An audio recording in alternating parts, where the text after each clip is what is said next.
Сіздерге ең біріншіден эле бүгүнкү эл аралык Карылар күнү менен чын дилимден куттуктап кетемин. Эми Карылар күнү деп белгиленип калыптыр, бирок мен силерди кары деп эсептебейм.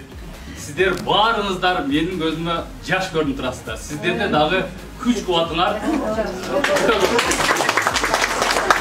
Буюрса алдыда дагы көп иштерге, ийгиликтерге жетишесиңер деп ойлойм. Мына урматтуу аксакал, эжеке агайлар, сиздер өзүңөр билгениңиздерде Кыргызымда макал бар, карысы бардын, ырысы бар деген. Мына силер биздин алтын фондубузсуңуздар. Биздин ишенгенибиз сиздер аксакалдарсыздар. Мына ушунча жылдан бери Ош технологиялык университети түзүлгөндөн бери сиздер тынымсыз эмгектенип келатасыздар ушул жерде, жаштарды тарбиялап, жаштарга билим берип.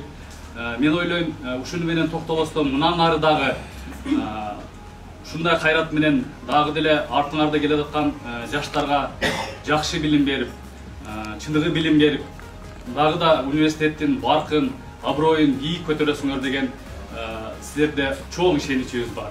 Биздин Ош технологиялык университетинде негизинен 65 жаштан жогорку курактагы биздин агайларыбыз, эжекелерибиз иштешет.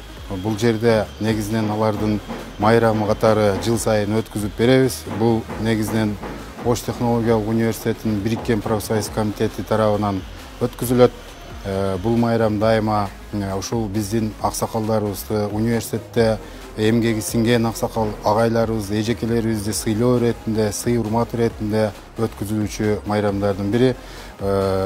Биздин университетте дагы бул иш-чараларды мындан кийин дагы өткүзөбүз деген үмүттөбүз. Себеби биздин аксакалдарыбыз бизге насаат көрсөтүп, биздин университетти түптөгөн мугалимдер ушул жерде иштешет.